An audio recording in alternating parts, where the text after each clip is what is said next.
You can't tell where one of us starts and the other one ends. Why are you so creepy? I know, I made you this way.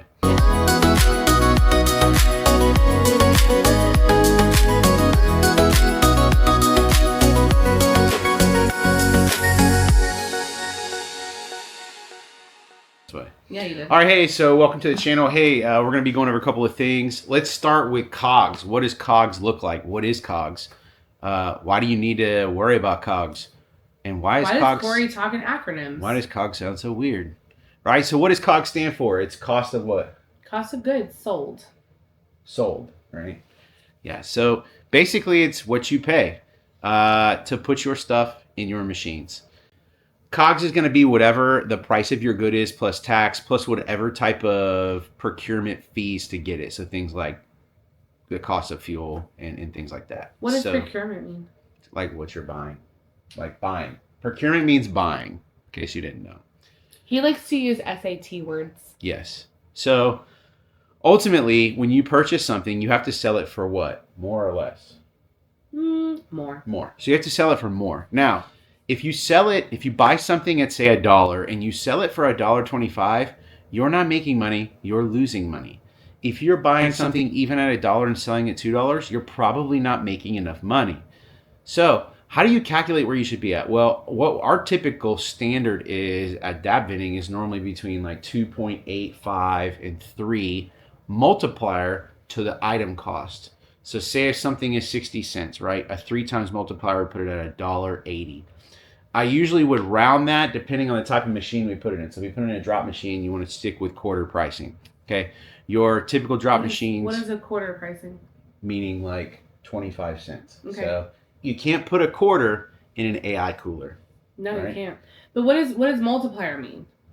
So again, we'll cover it again. If an item costs, I'll give you an example. If an item costs 60 cents and you multiply it by that 3x multiplier, that 3. That gets you at $1.80. 60 times 3. Yeah, 60 cents times 3. Yeah. That'll get you your $1.80. Okay. So obviously, if you put this in a drop machine and your drop machines, your traditional machines work off of change, you would want to try to keep the pricing at every increment of 25 cents because those machines don't dispense pennies, obviously. Yeah.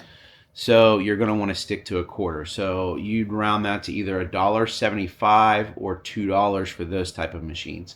The beauty of AI coolers is that you can kind of adjust the pricing a little bit more. Sometimes keep it a little lower for the customer or a little higher. So like when would you raise the multiplier for products? It's probably going to be 2 or 3 things. I would say the biggest things would be high shrinkage items. Well, what's a shrinkage? Well, it's anything that you're going to lose basically through either like spoilage, theft, someone actually likes to steal it, which that does exist in AI coolers. Twinkies are popular. Don't know why. Because they're hand size. Yes. So, and then also like if you think about shrinkage from a spoilage perspective, things like pastries, or if you are doing fresh goods, which we don't recommend right off the bat, you need to price that into your actual COGS. So if you're gonna, for every 10 units you buy of a particular product, you lose one of them, you need to divide that total product cost and put it into each one of the other 9. Okay. So, and the reason why you're going to do that is you're going to inevitably have that shrinkage, especially for spoilage. So you want to be aware of that. Then if you're in a like premium real estate area, so somewhere where your machine is placed where it's a luxury area or there's not a lot of other options, at least 10 minutes away for any sort of other convenience stores, then you're obviously going to price those higher. That's up to your discretion. That's up to your discretion or discrepancy. No, you're having a stroke. No, you had a stroke. I had a stroke. That's your prerogative on how you want to do that. You just need to understand prerogative. Just change the word, it's fine. Yeah. You need to understand ultimately if you are in a premium area, you're going to have pricing thresholds and pricing floors for everything. And we'll talk about that in a later video. All right. And then also if it's something where you're buying it and it's very difficult to get, you need to price that into your actual cost of goods.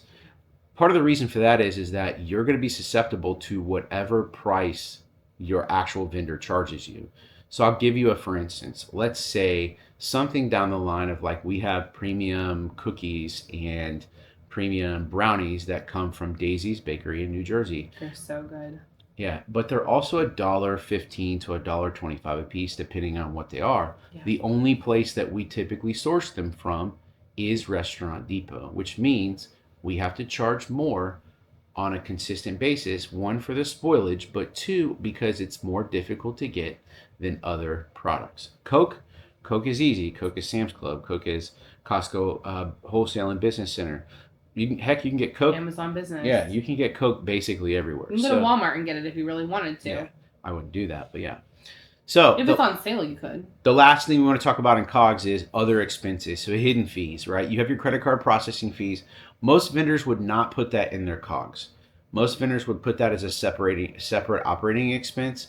In all reality, I believe you should roll it in on a per unit price because it gives you a good idea of where you should price things. The other thing is software. So if you're using software like Vensoft, even like our AI coolers, which is Haha. So Haha coolers are going to charge you a 5 cent per transaction. So every time the door opens. And then there's other fees like actually running the cooler, the system as a service fees, which can go up to $40 a month. Mm-hmm. So you need to be aware of that. If you're paying commissions, it should be in every price, every COGS price across the board. And the reason why you do that is because you don't want to lose track of the actual goods you're selling and how much profit you're giving to your location. Okay, I'm not against commissions, but you need to understand your pricing. If you price certain items too low, you will not make any money on that item just based on the commissions, the software charges, and the credit card fees. And then obviously the spoilage waste kind of rolls back into that as well, especially for damaged. I kind of like to use this bucket, this last other expenses, as a way for us to categorize damaged items. So things that open often, or the packaging is just not quite as good as other products, and we tend to throw some of it away. So the golden triangle, we'll call it, for COGS and for profit. So what should you look like? Ultimately, at a bare minimum, you should be 33-ish%, 30% COGS, right? Then you should be around 30% for operating expenses such as rent, commissions, fuel, software, insurance, and taxes. And then your net profit should be in the 30-ish range as well. That's pretty typical. If you can get higher, which we've managed to get higher in certain categories of food specifically, that's great. When you first start, you're going to throw away a lot of items. Mm-hmm. The reality is you are going to throw away more than you actually sell. Your first probably 30 to 45 days. Minimum. So managing the actual cost of goods and how you're purchasing those goods is going to be imperative. The biggest thing is do your homework. If somebody's not going to purchase an item, don't fill it up. And I say this all the time, don't fill it up to par. Like, what's par? Like how much capacity your machine will take. So whether you're using an AI machine or whether you're using a traditional drop machine, you need to be aware, don't fill it up all the way the first 30 to 45 days. Yeah, some of our coolers, some of the drop machines, the candy bars can take 12 to 15, if I'm not mistaken, of a candy bar. You fill it maybe 7 to 10 instead of all the way up to the 12 to 15 because you don't know how good that's going to sell. You let it sell out and then refill it. Yeah, so as a small vendor, you won't have issues keeping track necessarily of your cost of goods sold because you're on the heartbeat of 1 or 2 machines. Mm-hmm. When you get to 20 machines, it's very difficult to keep track of spoilage. Yeah. So you need to be aware that as a small vendor, you can do that. It's very easy for you to kind of keep a heartbeat or a pulse on your business. Do not get overcommitted in what you're filling your machine up to, especially if you end up expanding to 3, 4, and 5 machines and you're by yourself. So just to recap for COGS, what is COGS? Cost of goods sold. So what you're purchasing them for, all of the additional expenses that go along with the purchasing portion is going to be rolled into your COGS. Operating expenses don't typically get rolled into your cost of goods sold, but in this business, we like to do that for the sole fact of I need to know what it actually truly costs me to sell a Snickers bar. What does it cost me to sell a Coca-Cola? And at the end of the day, this is not 100% you're going to be right every time as far as your cost of goods. but you need to be very close. And so you need to know what the expenses really look like. Divide your expenses across your month and across your products and come up with an average. Our average for total for COGS is 18%.